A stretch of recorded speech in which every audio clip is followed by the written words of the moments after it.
thank you for coming in such great numbers on a lovely Friday afternoon. Our speaker has been introduced through the invitation, so Ms. Heider, I will not read your CV again. Mm-hmm. They know you, that's why they came. You have promised you will speak not too long, so that we can still discuss, maybe up to 30 minutes, if that's okay. Yeah. And then we want to engage you in a discussion. Mm-hmm. Those of you who had a moment to check into the evaluation report, which will be the basis of today's presentation, will have seen that it is full of critique and self-critique and battle and rebuttal. So I found it interesting how open the debate over this report on the world food crisis and the World Bank's successes and failures in handling itself and the crisis, how open it has been. And I appreciate that you make it even more open by coming here and exposing yourself. So in that sense, we like the World Bank and what it does, and we can all learn from its strong evaluation department, which you are heading. I would like to give you the floor and to welcome you with a round of applause. Well, thank you very much for this wonderful introduction, and I'm very impressed. On a Friday afternoon and only standing room left. I mean, I can offer one chair here in the front if somebody wants to pull that over. And so thank you very much for coming. Maybe a little bit of an introduction. Independent Evaluation Group. We are part of the World Bank Group in that we have staff contracts, but we are independent. We report to the executive board and don't only have the freedom, but we take the freedom to be that critical voice, to raise the important and difficult questions about how well the World Bank Group is doing. Our constituency, which is not only the board, but also outsiders, expect that from us, and generally speaking, we do get quite a positive reaction to our work.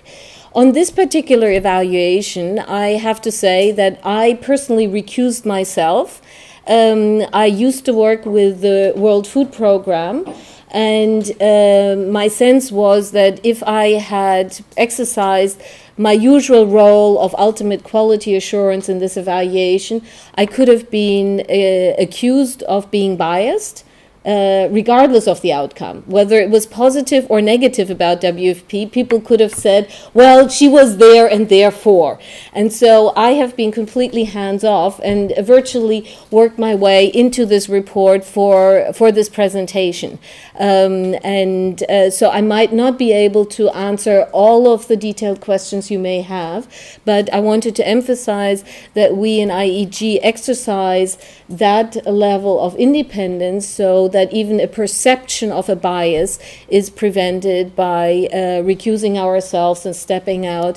And in this particular evaluation, we had a problem because quite a number of our leadership team had in some form or manner been involved in this food crisis response, because we have obviously people who join IEG from the World Bank.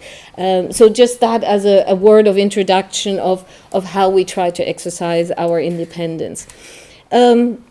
In my presentation, I'll give a very brief background to the crisis and the global response.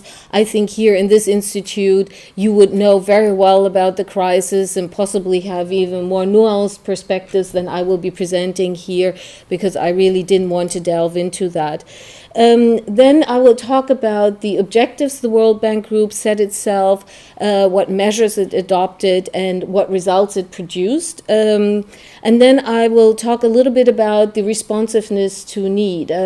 Here, sort of putting on my humanitarian hat, so to say, when it comes to responding to crisis, there is speed and appropriateness are important, and I wanted to highlight a couple of messages there, and then we conclude on the lessons, the recommendations, and the management response. So starting with the crisis in the background, I think you probably would be very familiar with this diagram. This is sourced from the FAO, with this extreme peak there in terms of cereal prices, rice prices, fuel prices, which actually had an effect on the fertilizer prices. As Joachim von Braun and I were talking about in the just a couple of minutes ago before coming down here, the predictability of all of this, and IFPRI had been raising the flags to a certain degree. The Rome-based agencies had been talking about this coming, but how that was resonating and who was picking up the signals and preparing for preventive actions was a very big question mark. The causes, obviously transmission from the fuel to the food prices. We talked about how the commodity markets are also intertwined with the financial markets. A more recent research here at this institute that will be coming, and we are very interested in hearing more about that. Obviously at that period of time, adverse weather conditions, there were other disasters that were taking place. And then I remember being at the World Food Program, that there were a number of countries which declared export bans and said, like, sorry, our food is going to be staying in the country, and that naturally sort of resulted also in escalation of prices. And then the subsidies for maize going into biofuels, which took a lot of maize out of the market for what otherwise would have been food supplies. Sharp rise in poverty and undernourishment. I don't remember exactly the details, but FAO was publishing numbers and really raising the alarm bells. And then we all remember from the news there were food riots in certain countries.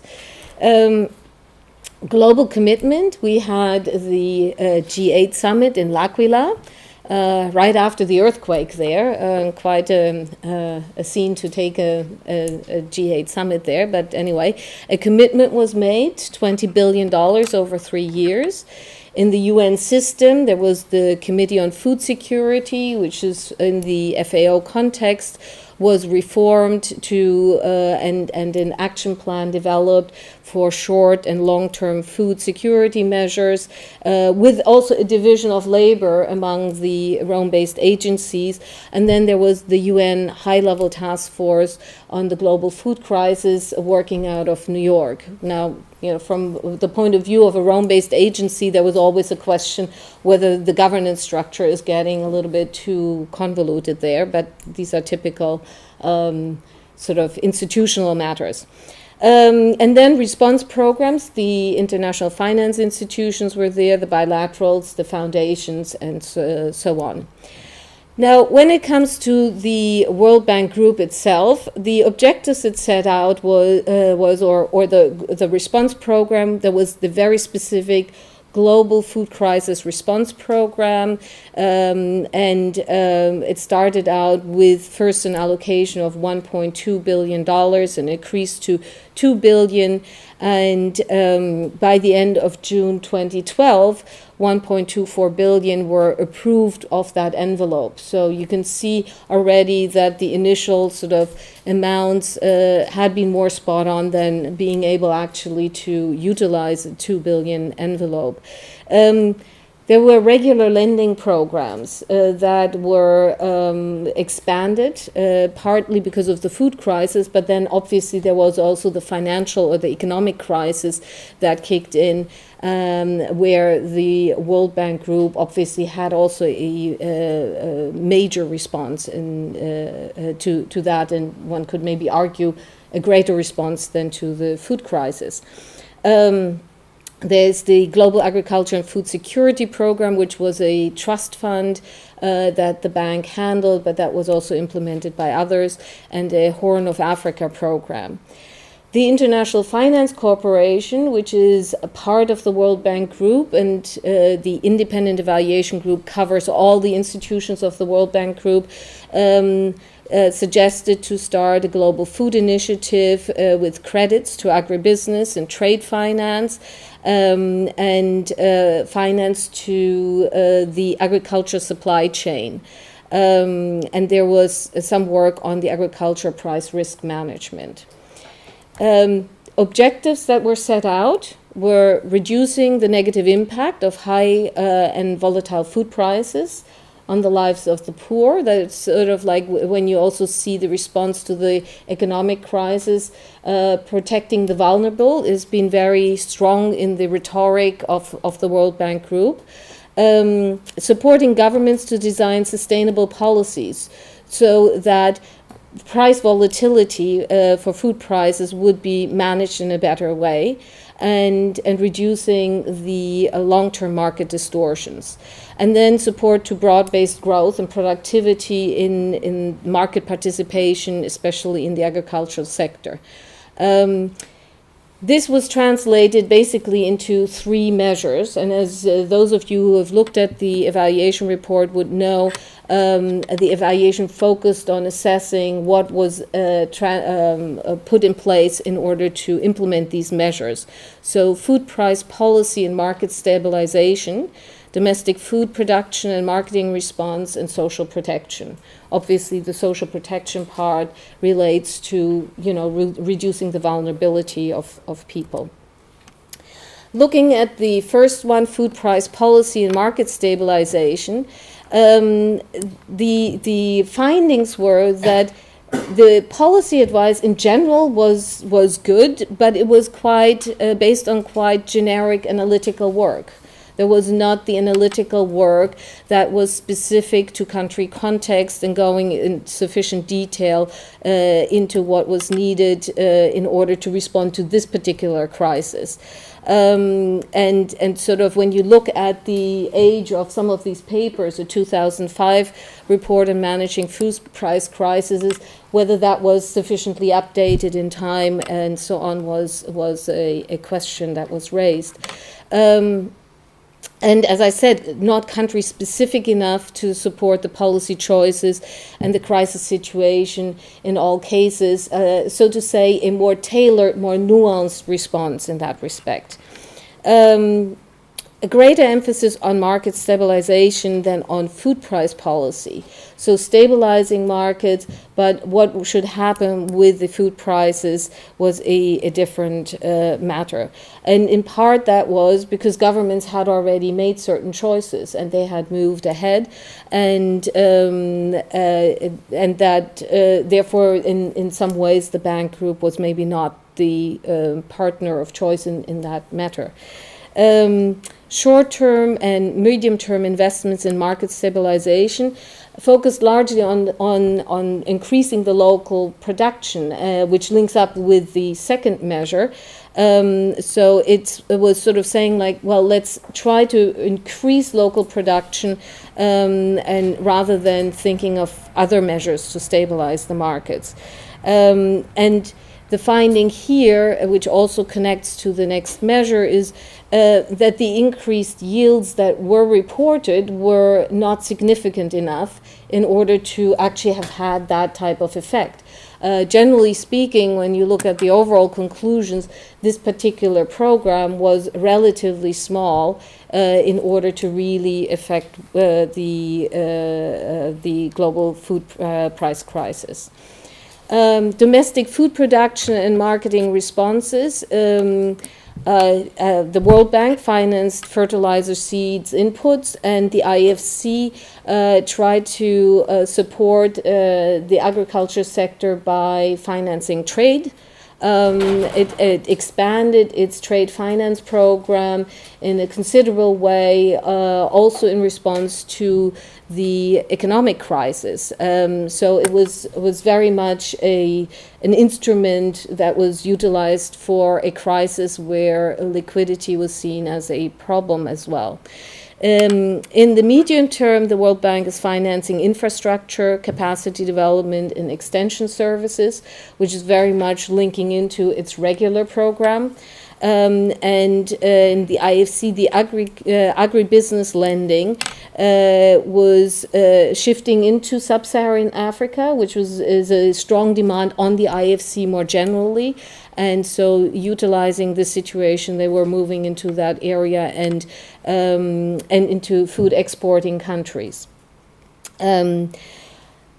Post-crisis, we see that there is an expansion of the agriculture sector investments, and I think this was a general finding as well at the time that all of the multilateral development banks had scaled back their agriculture investment programs, and that was probably a problem. I had been at the Asian Development Bank where we had seen a similar trend happening. In terms of social protection, I'm contrasting here what this Global Food Crisis Program undertook and what the existing World Bank social protection programs looked like, because these social protection programs were a much larger part of already an existing effort to work with governments to build sustained safety nets. And maybe to put in a nutshell, the one of the fundamentals, again, not surprising, and it concerns any crisis response, is that countries need to build up sustainable safety nets and social protection systems that capture not only the structurally poor, but also have the ability to expand when there is a need in crisis, but also contract again. And that's obviously a very tricky thing when you expand a benefit by the government. To take that away from people is not easy.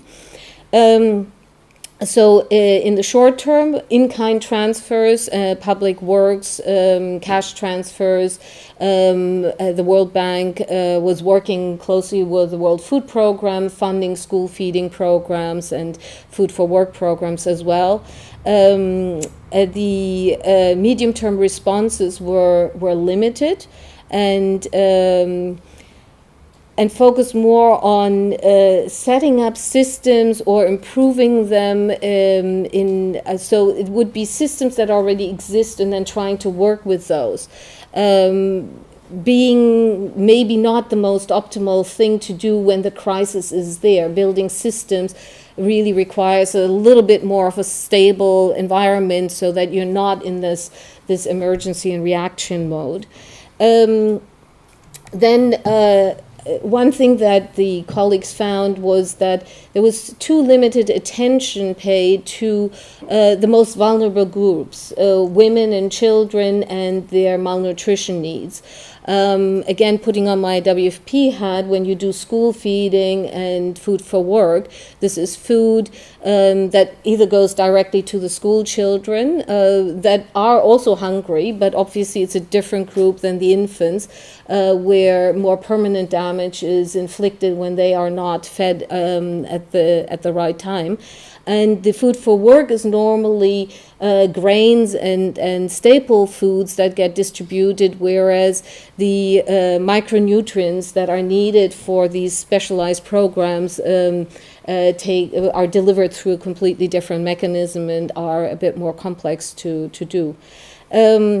And then, again, also in this area, the conclusion was the response was too small to affect the food crisis effects. This was just not the in terms of size, but also in terms of choice of instrument. Contrasted with that, the World Bank social protection work, there had been experience on which a lot of, so to say, a foundation on which the World Bank could build, but the majority of these social protection programs are taking place in middle-income countries. And so the advice from middle-income countries are not necessarily relevant to countries that are low income, that are more fragile, and so on and so forth. So how do you gain that experience? How do you make that transferable and applicable to a different context? However, when you look at the regular program, it really received a huge boost. 670% increase on the regular programming for social protection, comparing the pre-crisis period with the post-crisis period. Middle-income countries, however, continue to be the main borrowers because they can afford setting up these safety net programs and are therefore demanding this type of assistance, whereas low-income countries are struggling with that type of work. And as I already said, it's important to build the system before the crisis hits and not try to establish it while you're in the midst of responding to a crisis. Now, looking at responsiveness and country needs, this here is a look at how far the most vulnerable countries were actually receiving the assistance. And this is by the amounts of money given and then also the number of countries in the vulnerability categories.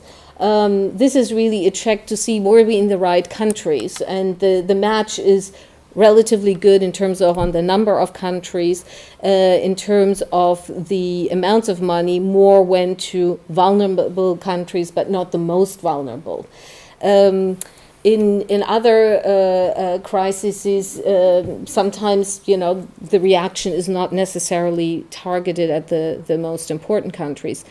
Important finding here: while 60% of the response went to Africa, and 50% went to the top 4 countries. A very strong concentration in the top 4 countries, and among the top 4 countries, there are 2 Asian countries, Bangladesh and the Philippines. The other 2 countries is Ethiopia and Tanzania. And Ethiopia, many of you would know, there is an established PSNP program, which obviously would have been an ideal channel through which to operate.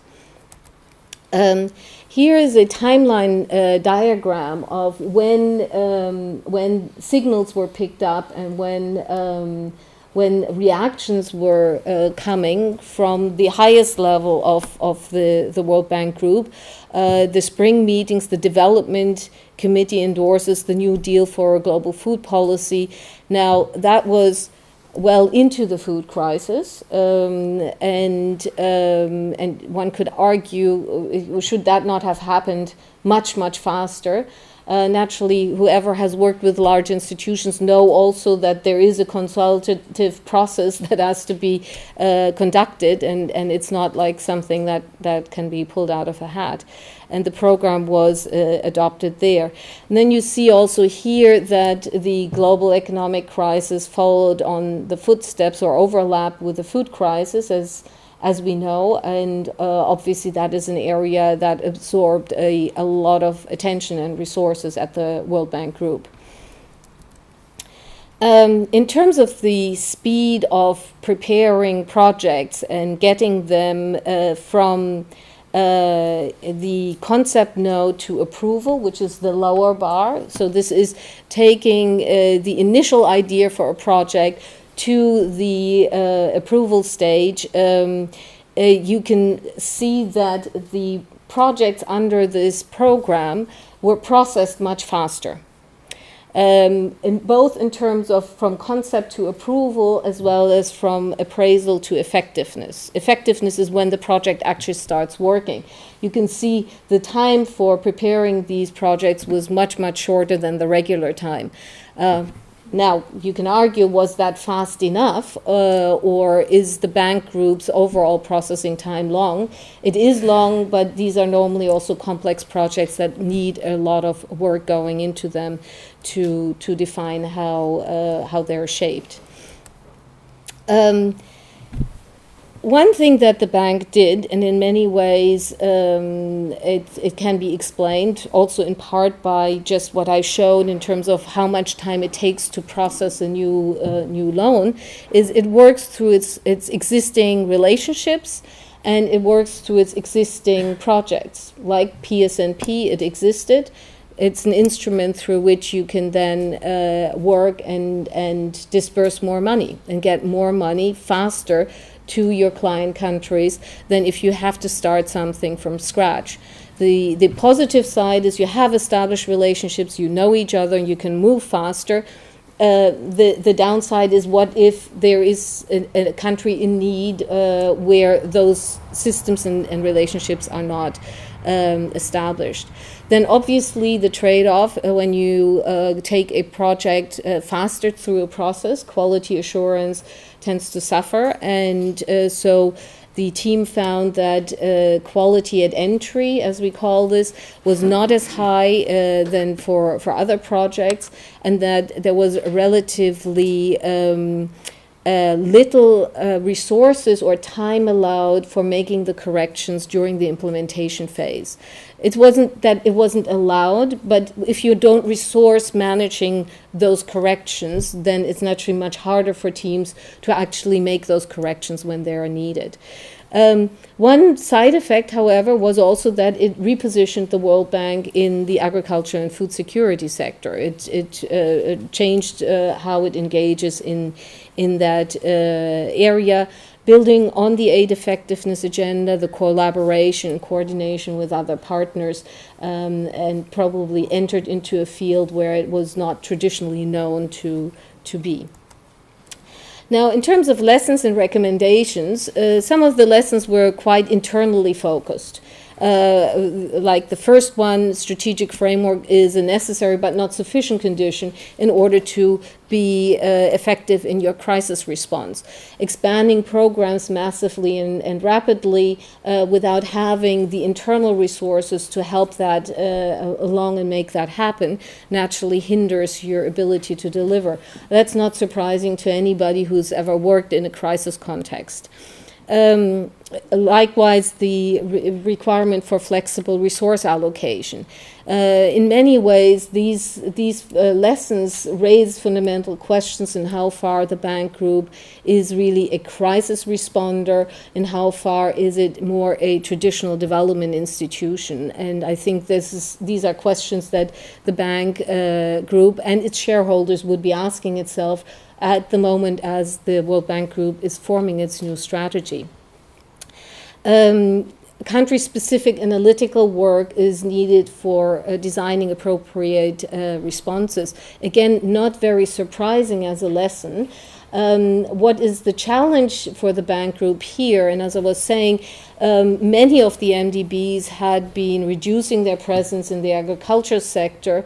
In the countries that are more advanced, there are certain sectors where the bank then has to say, well, do we really need to be present? Do we have to have a role there?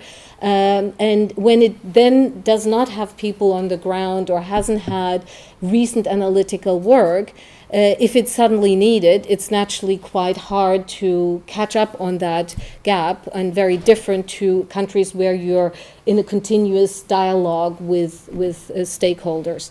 And then, as I have emphasized before, having safety nets built in the times of no crisis is an ideal scenario. Our system functions like this, that we make recommendations and management has to issue a management response, and we have a management action record in which we record how they've responded to the recommendations. Management is free to reject recommendations. I want to emphasize that. They don't have to accept everything that we say. But for those that they accept, we do track the implementation over a 4-year period. Every year we have an exercise where we go back to them and say, how far did you get? They report themselves, and we then validate or assess whether we believe that they have actually advanced as much as they feel. And after a 4-year period, we close the books on that particular evaluation. If there are outstanding, important recommendations, they might reappear in another evaluation, a future evaluation, but we decided that after 4 years there has to also be closure.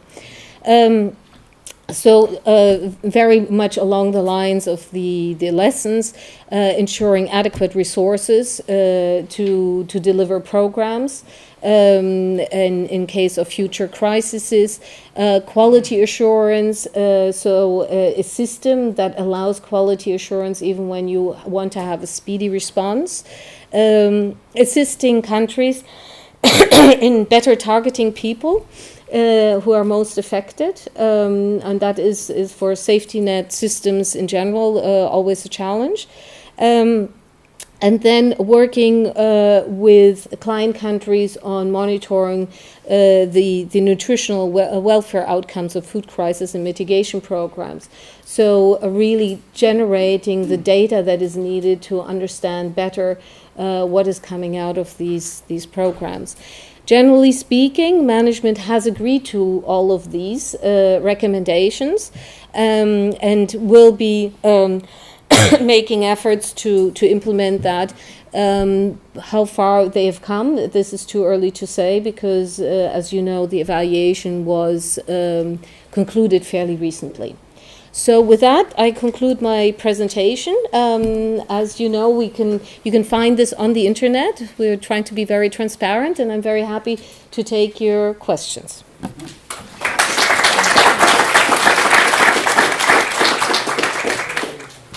Well, thank you so much for this fast-running presentation.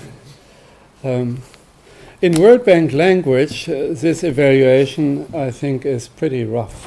I mean, pretty hard-hitting. I'm telling that to the colleagues who may not be so familiar with Washington language and World Bank language. Let me make another opening remark before we want to hear your questions and comments. This institution is called IEG, Independent Evaluation Group of the World Bank. The institutional independence, I think it's a very important aspect of the organization you are heading. Caroline Heider cannot be fired by the World Bank president, even if her institution hits hard on them. But she can also not be hired by him in the future. But I think this job is pretty exciting. It will not get boring for a while. Nowhere else I want to go. Yeah, okay. Do we have such an institution in Europe or in Germany, in the 8 agencies? Well, very recently, Germany is setting something like that up. Not quite yet, but across the street, the Independent Evaluation Center, under the leadership of Professor Asche, has just been established recently. But the structure is not yet fully established, but I think this is a very good move that Germany has come to that, and I wish the European Union would have an equally strong move in that direction. So with these opening remarks, let me point at a question which I would like to ask you before you leave the room, but not now. Mm-hmm. Jim Kim, your president, has announced he wants to play a key role with the World Bank to end poverty by 2030. I cannot imagine that his strategy would work without a very strong component of food, nutrition, and agriculture in it. Is it in there? Are you heading for an ex-ante impact assessment? Can you at all do ex-ante, or can you only look after things have happened? So, not now. Let me open that before you leave the room. I will remind you. Please, colleagues, your hands up. I just start here and go over there. And say who you are. Yes, I'm Tobias Wünscher here from the Center for Development Research. And I was wondering whether the evaluation, or I had the impression the evaluation stops rather at the question whether money was distributed, to which country it was distributed, was it really the poorest countries? And the key question really is, did the money go through to the poor? Did it save lives? Mm-hmm. And do you do impact assessments also that go this extra step? If I ask you to hold maybe for 2 or 3 more, yeah? Yeah, and you take notes. There was one hand up right here and then there. Go ahead, please.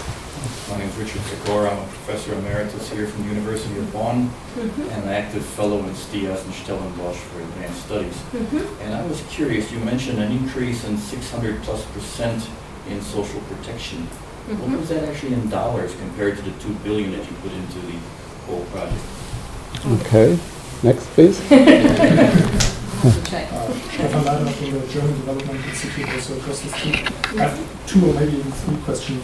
One is related, I think, with a question, where do you end in the causal chain? Do you look at outcomes and impact as well, or do you rather stop at outputs, basically, how well was the program implemented? The second question is, how do you, can you maybe say something on the methodology if you come up with conclusions like the country analytical work has been too generic and needs to be more country specific? Can you say something about the judgment criteria for these soft issues like that? And the third one is maybe more generic about the role of IG. Are there any feedback mechanisms between your work and the DIME initiative? Then how do you transplant the lessons learned into the World Bank of relations like this? Thank you. Technical, does the camera capture her and her voice when she doesn't need to come here? Thank you. Please go ahead. Two questions were about where do we stop? Do we look at outcomes rather than just outputs? I cannot but agree with you. This evaluation doesn't go anywhere deeper. Now, traditionally, IEG depends very much on existing data, because if we would go out and collect primary data in terms of surveys and so on, our evaluations would become even more time-consuming and more expensive. What we're increasingly doing is utilizing impact evaluations that others have done in order to supplement our data resource. Now, in this particular case, there probably would have been a paucity of data, and therefore that's why this evaluation is relatively thin in this respect. But normally we do try to get to outcomes with a bit more depth and want to actually emphasize that even more. Let me jump to the question to DIME and how we relate to that. DIME is one of the two large impact evaluation initiatives in the World Bank. DIME sits in the research department.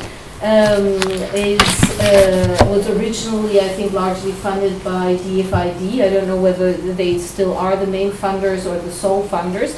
And then there is another fund that's called Strategic Impact Evaluation Fund, which sits in the human development part of the bank. And these are the people who actually are on the operational side, at least the human development group. The DIME people are research, so they're a bit arm's length, but they work with the operational people in order to do randomized controlled trial types of impact evaluations. We have done an evaluation of the impact evaluations very recently. And we have decided to increasingly use impact evaluations, whether they come from the bank or from other researchers, undertake systematic reviews and then incorporate that into our evaluations, both at the starting point to define scope and questions and how we can dig deeper, as well as to enrich our data and evidence base, because obviously, doing ex-post data collection does have a certain limitation if you don't have the baseline in place.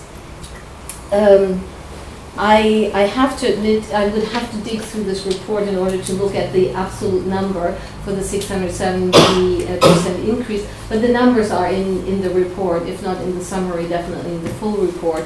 So.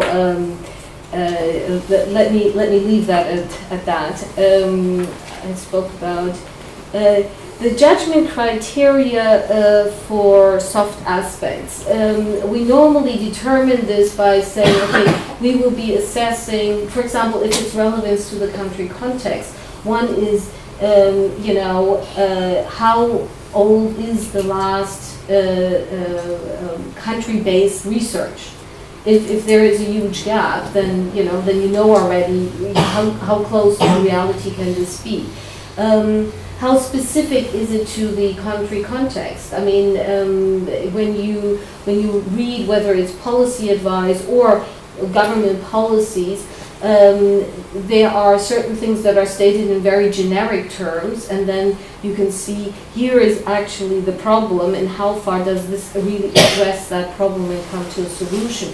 So it is a qualitative assessment, it's a judgment by the evaluator, but they would set out a template in order to systematically assess that across the board. And obviously would have discussions in country also with people to see whether stakeholders felt that this was a policy advice that they really got traction with and they could implement, or whether it was staying in a more abstract level. I think the DIME question, there was one question about how do we get the lessons into the World Bank group, which is not so much a question of DIME, it's more a question of what we do. And I must say, IEG, among all of the evaluation offices where I've worked, is the most expansive avenues and mechanisms and publications from all of the evaluation offices where I've been. You've seen this publication, you look at our website, so we have the dissemination in this simple way. But what we try to do is actually starting from planning, when we decide what are we evaluating, that we already think about, what are some of the learning needs, what are some of the things where we want to see the bank group improve in order to take that into account as we decide what we evaluate. As we conduct evaluations, interacting with the stakeholders, giving interim feedback to people is a very important way of creating that engagement. But in addition, we've decided from this year on that we would have evaluation products that are focused on learning. So we are going to utilize our extreme wealth of existing evaluations and do synthesis products where we say, let's look at this topic or that subsector and aggregate the information we've got and produce a piece that is more informative and to share lessons rather than focused on ratings and performance of the bank. And then on the dissemination side, one is just having that stream of publications, but we regularly organize workshops internal to the bank, external to the bank. We are talking about developing e-learning courses based on our evaluation findings, and so on and so forth. So we have a plethora of avenues to try to get into the more learning mode. On an accountability mode, this management action review is holding the bank accountable to actually implement changes. And there is another avenue where when the bank decides on developing new policy and new strategy, that we actually provide comments on draft papers where we say, our evaluations have found X and Y and Z, and when we look at your draft, we feel you have responded to this point, but you're really falling short on 2 or 3 other points, or the other way around, depending on how receptive the bank has been. So this is part of the internal process, but then in addition we do issue to the executive board a statement by me saying, like, we are happy the bank has taken our lessons into account in these areas, and in these remaining areas we feel the bank can push a bit harder and can do more. And so the executive directors of the bank pick those lessons up and then demand from the bank to do whatever they feel the bank should be doing. Round 2. 1, 2, 3. I take others first. Go ahead, please. So, I'm Walter Berlin, and I'm general researcher here in ZEF. My family is related with rural electrification, particularly in Amazon region in Brazil. Some months ago, I was reading a book from Visa Moyo, and she was somehow a bit rough concerning her impressions regarding the financial in Africa. and he used to criticize some government policies that are applied particularly in African countries, and the results are not so interesting and not so efficient, you would say. And in the beginning of your presentation, you start talking about some governmental policies that could be good or not that good for concerning the food pricing. As an independent agency, you have learned about some kind of good, or you have some kind of example from good and bad policy from government that could be adopted or not adopted by World Bank? Okay. Good. More here? Yeah. Here. Yeah, my name is Lothar Dieter. I used to be with GIZ, and now I'm doing nothing. Obviously not. One is retired, I think. Anyway, you didn't go too much into the causes of the food crisis and so on, but of course there have been a lot of debate whether the fact that food entered the habits of financial markets, with forward trading and so on, had a lot of effect on the prices at least. Now the World Bank has also financed trade, which you mentioned. So how did this relate, and what effect did it have on the trading habits? One more over there, that corner. Go ahead. Last question. Yeah, a simpler one, not a number. How did your evaluation team deal with the fact that 60% of the 2 billion went to 4 countries, and they weren't necessarily the poorest in the world? Okay. You're asking those questions, I don't have answers. Well, This is my last question. okay. Good question. Okay. Those are the best questions. Yeah, I would have answers if I had followed this evaluation really closely, because then I would have known how they've dealt with this. I would presume that the country case studies would have paid visits to those countries, because when we do country visits, we tend to go to those where there has been a large exposure.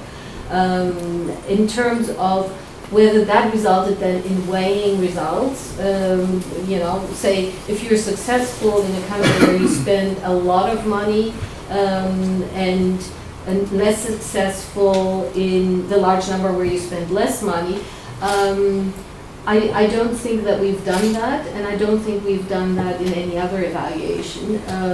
Because in some ways you want to capture really how the bank group is performing overall. Now, this is something where in maybe, say, for example, you look at a country program where you would have different pillars and different activities in different sectors. There, arguably, you would say, okay, in this particular sector, the bank has worked a lot and is done well, and therefore the overall program will be doing better, versus, here's a tiny thing that didn't work out, and yes, they could have saved that effort, but, it's not going to affect the overall performance assessment. But when it comes to these global studies, weighing that and making that a mathematical choice becomes very difficult, and as you can see, there's a lot of qualitative assessment, so that would have been very hard to introduce there. In terms of IEG and whether we have good practice policy, not really, and I don't think we are really in the business of doing that. I think that would be something more the bank would be advocating, that they feel that there is good practice policy. But obviously, as we're generating now these learning papers where we're synthesizing things across a subsector or whatever, we are hoping to come to good practice. And if certain things are in policies, we're, for example, going to look at policy lending, the instrument, but then also a series of policy loans, and how has that worked. Who knows, there might be something that comes from that. The question on the food crisis and how food entered into the financial markets and the trade finance part. The trade finance part, we've done a separate evaluation there, but it didn't enter into looking at those details, and I'm not entirely sure how much of food trade and food commodities are actually being funded, or whether it is actually other things that get traded in and out of the countries. The way the IFC works is it works with the banks that are securing trade deals, and they are giving, so to say, like a guarantee for them to enter and continue with the trade deal, and not necessarily looking at exactly what the trade is. And I raised a lot of questions around that. Well, what did we support in that respect, you know? But it wouldn't have been food commodity trade finance. It wasn't that specialized. Mm-hmm. Let me come back to the question asked here from Dr. Wünscher, and related to scale of the whole operation. He had asked, how about evaluating impact on poor people, reducing hunger, saving lives? I mean, what would you expect there? We have had about 1 billion people hungry, and the World Bank spent $1 billion. That's $1. Not $1 a day, $1 3 years. I wouldn't expect anything on that score. Yeah. So let me push you a bit further on that. To that conclusion, everyone can come very quickly in an evaluation team. But why then move very much towards a process evaluation and rather than an impact evaluation? And why did that process evaluation not suggest that you need to restructure a few things at the World Bank? The tiny agriculture and food department. Apparently all these dozens of country offices had no ears on the ground. As the management response said, nobody knew, which I think is stupid. Nobody knew it was coming in 2008. So were they just in their offices and didn't have their ears on the ground? I mean, the World Bank has these wonderful networks of country offices. So this would be my question on impact and conclusions for structure. Do you want to take some more questions? Yeah, or? you wrote? Okay, that gives you time to think, yeah? My name is Dieter Bucher. I'm also like you, a pensioner now. But looking back about 30 years of this development business, or 40 years now, there was, for decades, there was the focus, particularly of the World Bank, to promote development of agriculture, but it was very much on cash crops, on export-oriented production. So I wonder whether this, now it's obviously a change. It's like, well, we have to do something with food crops. I wonder also that food crisis is also coming because of a somewhat strange policy exercised by World Bank and others. You mentioned briefly that for about a decade, at least, agriculture was a sunset activity and was classified as sunset activity. Other activities were considered as much more important, like infrastructure development, maybe education, which is probably correct, yeah, but other things too. And so maybe we put our eggs in the wrong direction, and I wonder whether the World Bank has changed this now and is focusing more on the food supply of people in the poor countries, and not to export that corn then again to Mexico or to other places. Mm-hmm. I think we can take one last, or two brief last questions if there are. No, then back to you. Okay. Why not an impact evaluation? To be honest, as I said, I was so far recused that I wasn't involved even in the design of the evaluation. I think the response that my colleagues would give is that in order to do an impact evaluation, you would have to have already data on the ground, and that traditionally this rests with the DIME and the Human Development Department, and that they would be in charge of doing this, and that we typically do not actually collect this type of data. I would suspect that if we had decided to go down that route, and Dieter, whom I know from the Asian Development Bank, might recall that when I was at the Asian Development Bank, we did a lot more primary data collection. But it would have made the study longer and more expensive, and so I suspect that was the decision process why the colleagues focused on what they focused. Should we have gone further? Should we have talked about agriculture, restructuring the agriculture department, resetting it? The evaluation was meant to focus really on the food crisis response, and when you want to make those overarching, larger recommendations, you would very quickly run into more pushback with people saying like, well, but you haven't evaluated the core programs, and you would need to cover those in addition in order to make any far-reaching recommendations of that nature.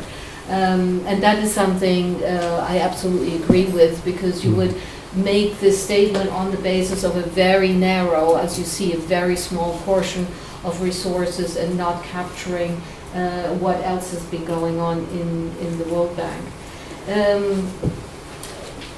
Did the agriculture program change fundamentally? Frankly speaking, I can't give you that answer. I don't know the bank that well, but I'm pretty sure that right now, as the World Bank Group is developing its strategy, and this is going to be for the first time that there is a group-wide strategy, it's being developed, that there are going to be a lot of questions asked.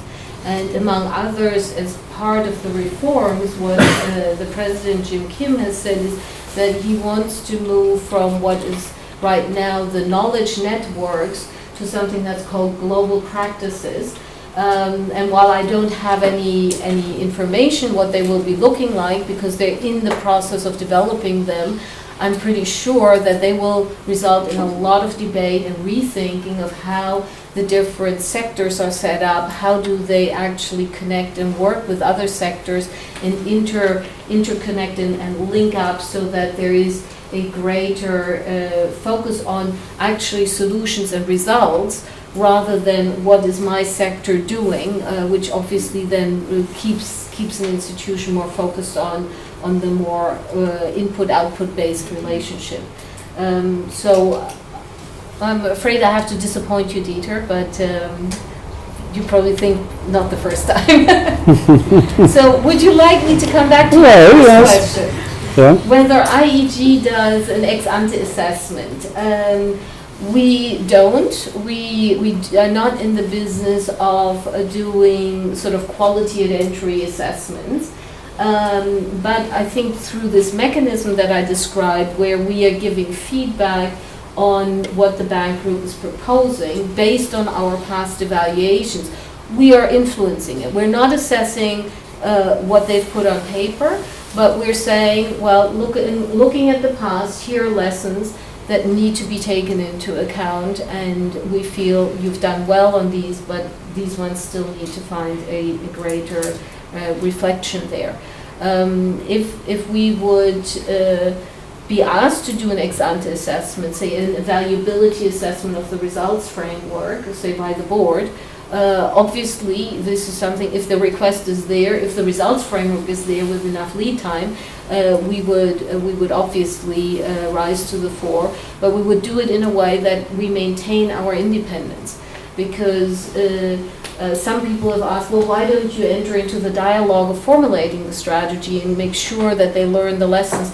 It would then preclude us from evaluating the strategy at a later stage, and I'm pretty sure we will be asked to do that evaluation as well. Mm-hmm. Well, let me close with a few observations. You mentioned the 20 billion pledge of the G8, G20. Cynics in those days have said, oh, they make pledges again, it will not happen. Mm-hmm. In this particular case, it has happened, more or less. The German share in that, as far as I know, was about 700 million extra, has happened. So people have stepped up to the table, and at a time when money was very, very short. Countries like Ireland, for instance, deep financial crisis, have fully maintained their aid commitment, including their food security commitment, and others as well. The big spenders, however, have not been the aid donors. The 20 billion are dwarfed by about 200 billion in China extra and 100 billion in India extra for agriculture, nutrition, food sector. India these days boosting it up further. So I suggest the World Bank actions and spending in the context of aid money spending needs to be seen in a larger context, how it can catalytically make more effective these additional investments. But the follow-up to the food crisis is not that bad in terms of money and in terms of alertness. But I think the structural and institutional consequences are not yet where they should have been. Caroline Heider, I really thank you for coming, for showcasing the World Bank at its best with its critical navel-gazing and drawing conclusions which must have hurt the institution just at the time when it wants to look forward and fight poverty, actually end poverty, and then core business of fighting food and food security and hunger not going well, not having been particularly effective, having led to lower quality in analytical assessment, which we as academics and researchers, of course, have picked up those sentences. The World Bank's a knowledge bank in this field going down rather than up at a critical point in time. That's bad news, but it's good news that you pointed at it with you and your colleagues, even if you put yourself in the nice situation that you excluded yourself as befang in all of these things. But you represented your institution and the World Bank very well today. We say goodbye with a round of applause. Thank you.